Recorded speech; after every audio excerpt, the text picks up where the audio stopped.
Hey guys, thank you for watching the Slat Rock channel. If you're new here, don't forget to subscribe and hit that bell icon to get notified every time we post a new video. And if you've already done so, just make sure that it's still active. Here's your news for August 9, 2019. We're starting with some news from SmackDown Live today. And as we previously reported, what fans saw this past Tuesday wasn't what was planned. Mere hours before the show, Vince McMahon reportedly tore up the script, meaning the entire 2-hour event had to be rewritten, a daunting task for everyone working backstage as well as the superstars themselves. One major change that occurred included Sami Zayn, who faced Aleister Black on the Blue brand despite a match between the two being reported for the pay-per-view. According to Dave Meltzer, when the new script for SmackDown was written, it still had 1 hour of the show left to fill, so the decision was made to have the battle between the two former NXT champions that night instead of on Sunday. With Black defeating the Canadian on SmackDown, it seems a rematch between the two at SummerSlam is unlikely, though the company may still add one more match to the card.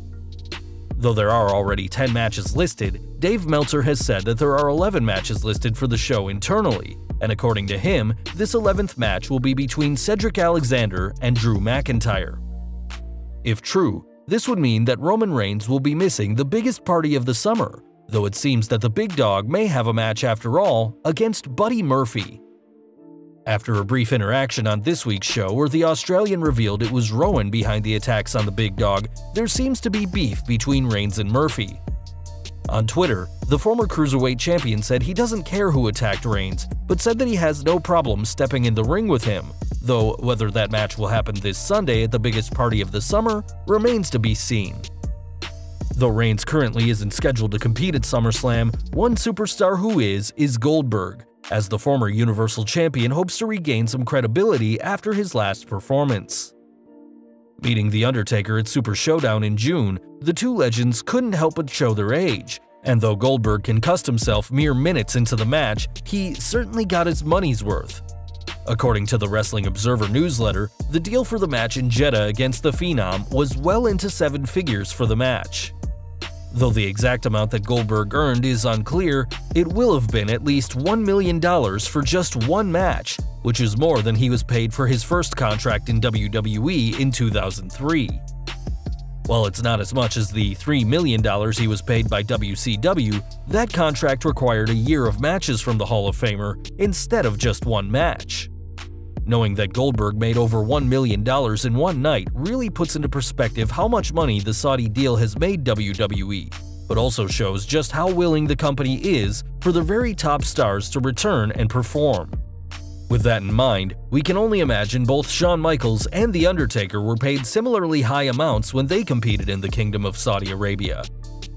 Moving to AEW news now, and though the war between the new promotion and WWE continues to escalate, it seems on this occasion it is the McMahon-led promotion that has the advantage.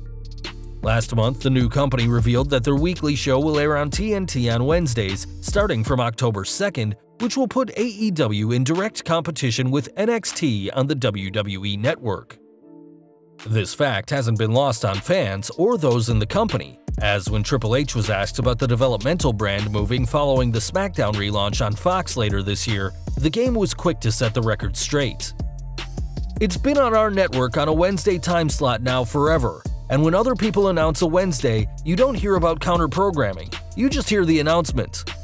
Continuing, the King of Kings explained that to him and the WWE, everything is counter-programming, and though he didn't mention All Elite Wrestling by name, it's obvious who he was referring to. Though he started as just another superstar in 1995, Triple H has risen to be one of the most powerful figures backstage in WWE, and is expected to take the reins of the entire product when Vince McMahon is unable to continue.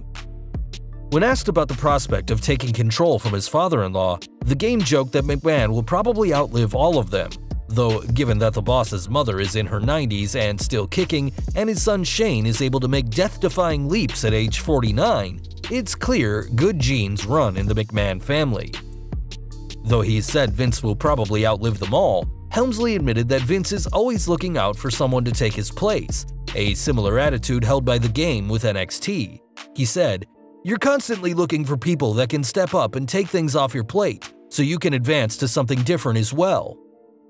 While he's no longer in WWE, Jon Moxley couldn't help but praise the boss's fitness, claiming that McMahon will, quote, die in the chair backstage in the gorilla position, indicating that though he's now 73 years old, Vince McMahon doesn't have any plans to retire anytime soon. When asked about what the company has planned for their new Fox deal, the 14-time world champion couldn't hide his confidence, saying that WWE can do just about anything regarding the placement of shows on the network, as it seems things are about to get a lot more interesting in WWE when the Blue brand moves to its new home on Fox this October. We're looking at the 24/7 championship now, and though the 11-time and reigning champion R-Truth is kept busy by having to defend the gold at all times, that doesn't mean he isn't going to showcase his talents outside of the ring. A long-term rapper, The Truth recently merged his two passions in a track for Cardi B's new track, Bodak Yellow. Though the song may not be everyone's favorite jam, it definitely takes on a certain extra appeal with R-Truth rapping over it. During the song, Truth gives as many references to his wrestling career as possible, repeatedly bringing up his time as 24/7 champion, as well as even giving a mention to his old pal, Little Jimmy. This isn't the first time Truth has graced fans with a 24/7 themed song, as the champ recently provided a pretty great cover of Old Town Road, all about the green and yellow gold. In Bellator, Truth recently rapped former WWE World Heavyweight Champion Jack Swagger to the ring, as it seems that being the most wanted man in WWE hasn't stopped the 24/7 champion from dropping his rhymes. Backstage WWE news now, as the company has decided to hire Pat Buck as a backstage producer, and though this isn't the biggest news story in the world, it has certainly been huge for one former superstar. After the announcement was made about Buck joining the company, former WWE superstar Ryback showed his disapproval for the decision, saying he wanted to beat the you-know-what out of him. What's strange is that Ryback and Buck were once friends, with the pair even hosting the former Intercontinental Champion's podcast, Conversations with the Big Guy, together, and Buck even wrote the foreword for Ryback's self-help book, Feed Me More. It's clear, though, that this friendship is a thing of the past, as Ryback even warned Triple H and Vince McMahon to watch their wallets around the new backstage producer. Ryback, who made his return to the main roster in 2012 after being injured, was heavily pushed for his first year back, but despite major matches against the likes of CM Punk, Mark Henry, and John Cena, never captured the WWE Championship. The former superstar didn't stop in his insults against WWE's newest backstage producer, claiming that Buck will be a short-term deal for the company. And though the big guy says he doesn't hate WWE, it's clear that there are still some sore spots left over from his departure in 2016.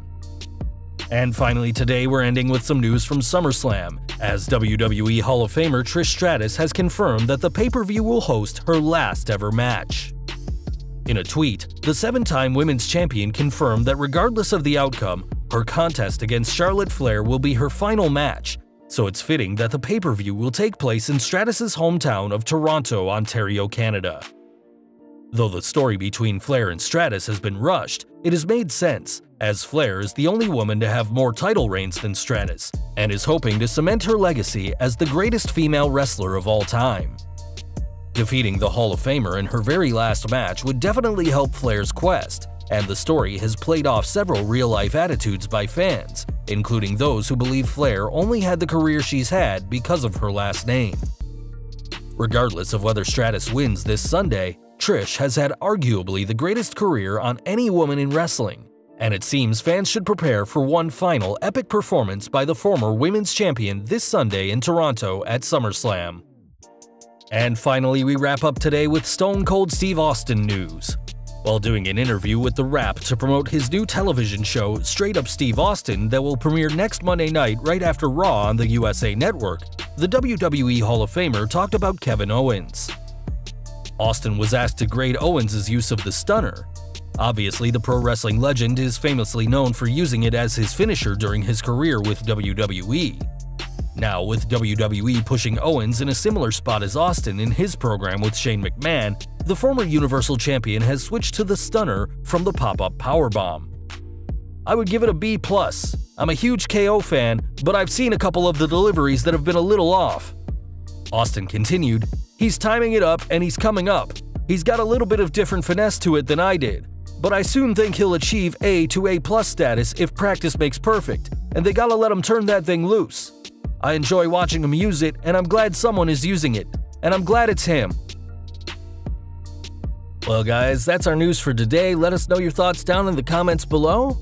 If you like this video, don't forget to check out our previous video, 10 huge, shocking WWE 2019 rumors you need to know about. Also check out our other high-rated videos by clicking at the upper right-hand corner or down in the description field.